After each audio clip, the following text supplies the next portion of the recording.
Nessa girl, what's the tea? Yeah, let me turn this music off real quick. That was me listening to a little bit of Street Talk and Outkast and Slick Rick from 98. And anyway, Nessa girl, it's 3:32 in the afternoon on Tuesday, August 21st. And yesterday was my birthday. A bitch is officially 35 years old. So let me start out by saying thank you guys so much for those of you who showed me the birthday love. Thank you guys for those of you that put something on the bitch cash app. Okay, I will be going down to the bar with a Rich Cosby because y'all gave me a little bit of drinking money and I appreciate it and I appreciate you so much.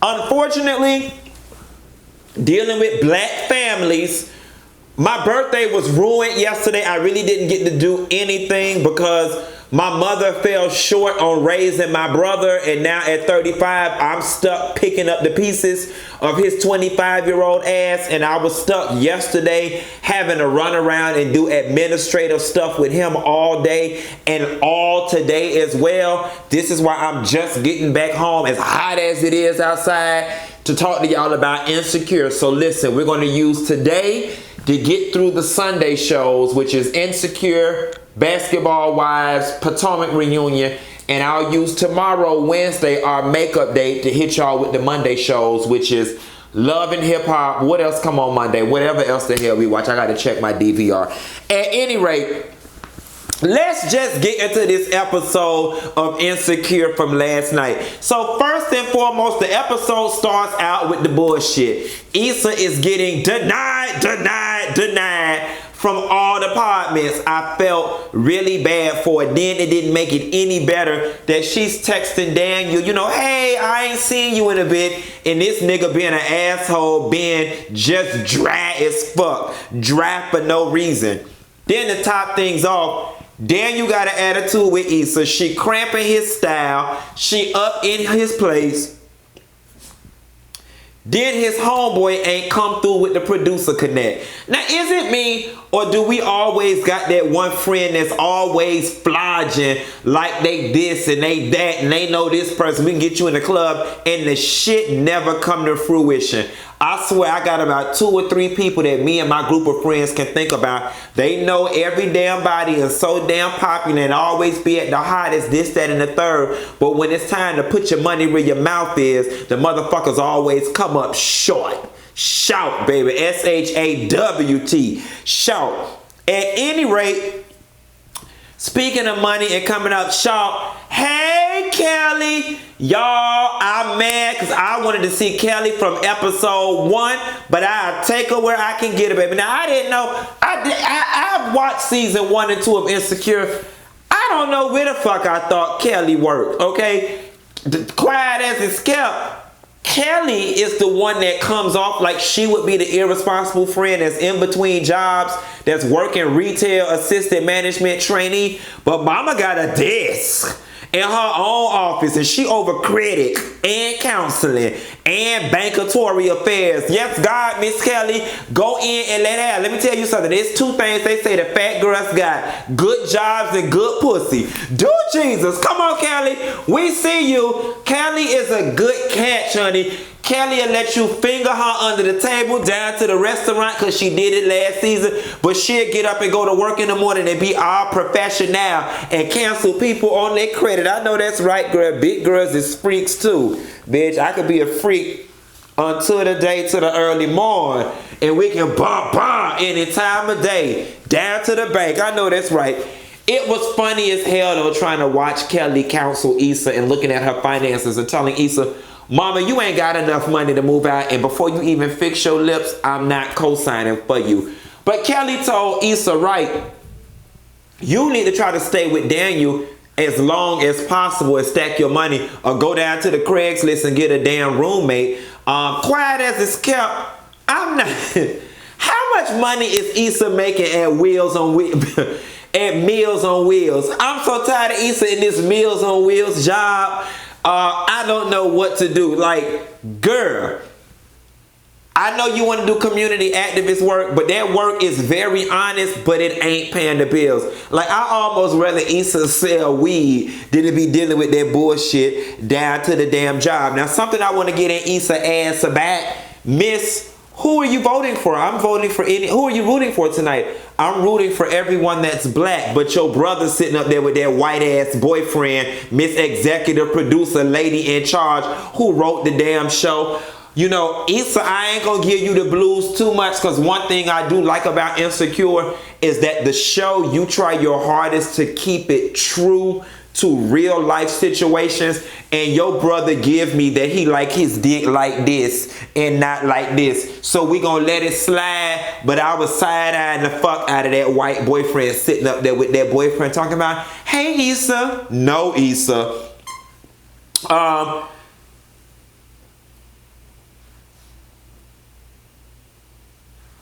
At least she trying to get another job. Yeah, oh, I said, my note said, Issa calling her brother white boyfriend. At least she trying to get another job.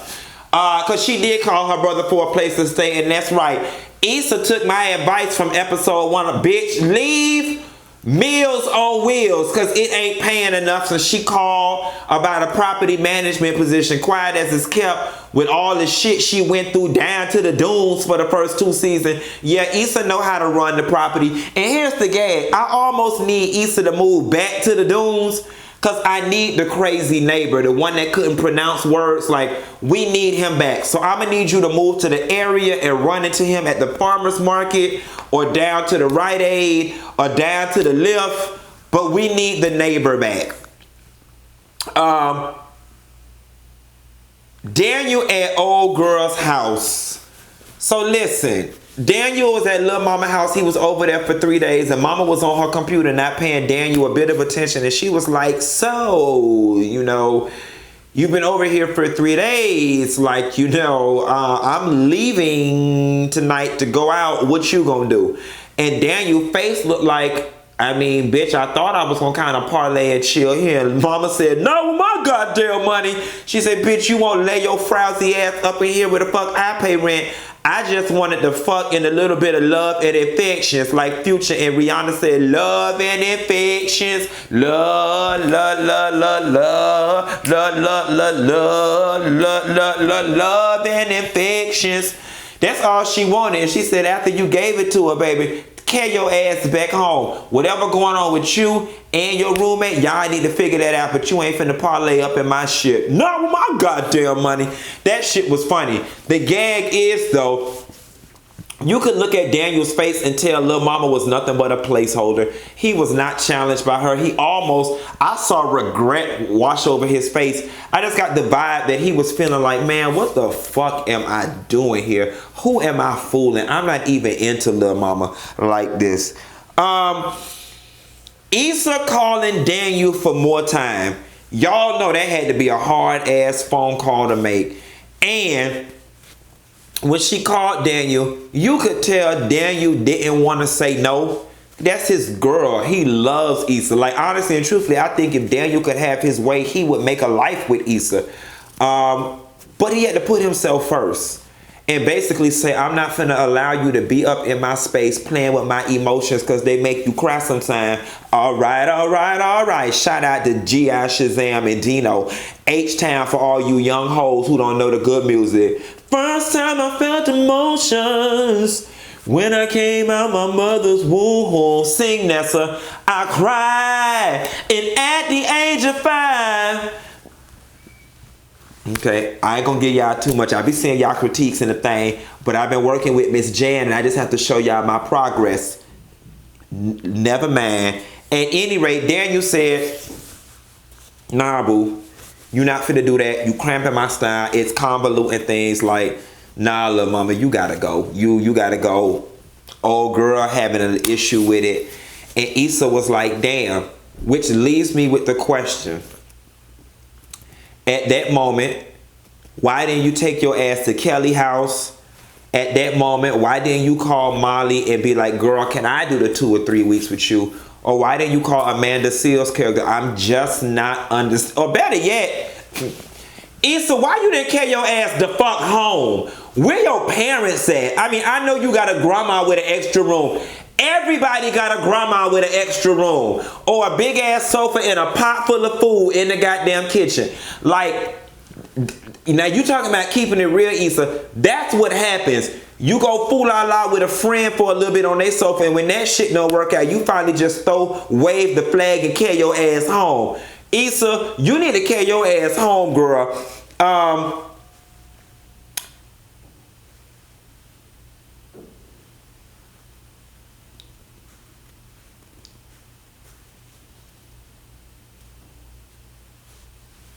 Issa and Daniel, when Issa came home and decided she was going to clean up the house in an effort to get some more time, and Daniel was venting about his homeboy standing him up about the club shit, and Issa was like, well, look, how about I go with you? In that moment, I was like, you know what? This is why the right woman is instrumental to men, particularly black men. The right woman gives a man what he needs to reach his full potential.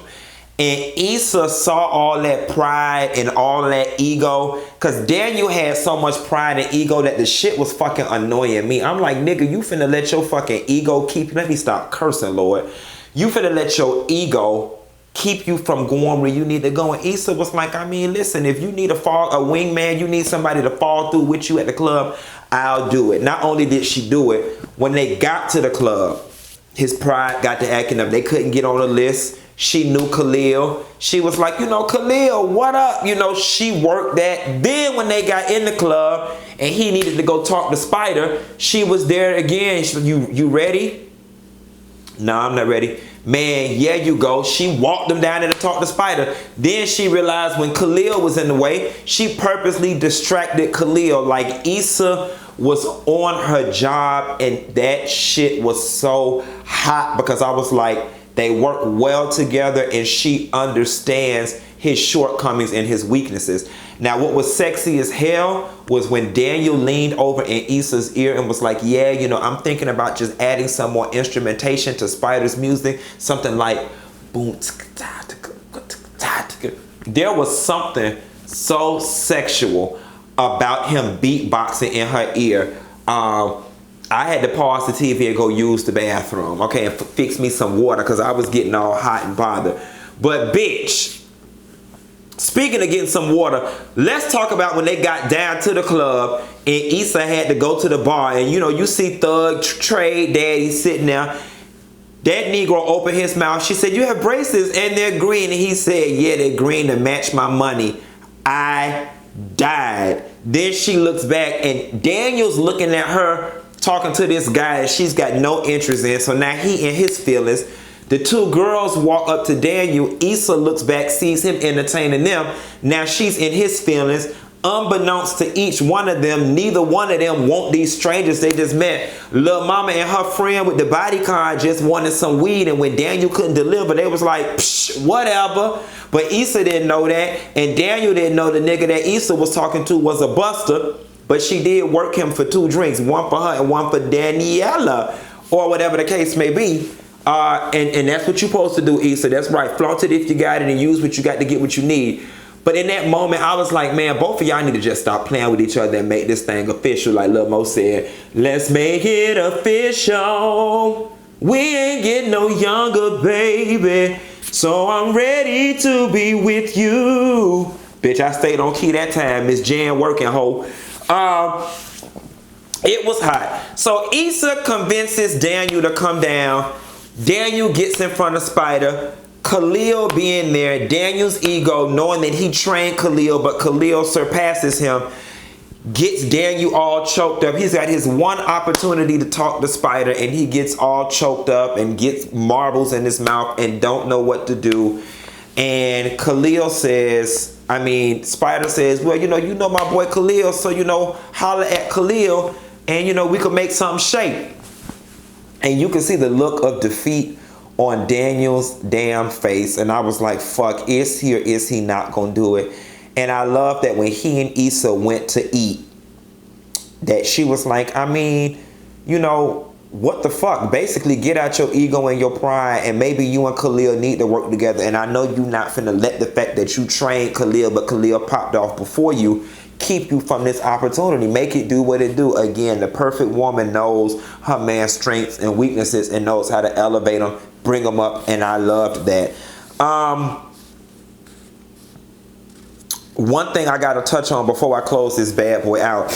I forgot that scene when they were at work with that logo.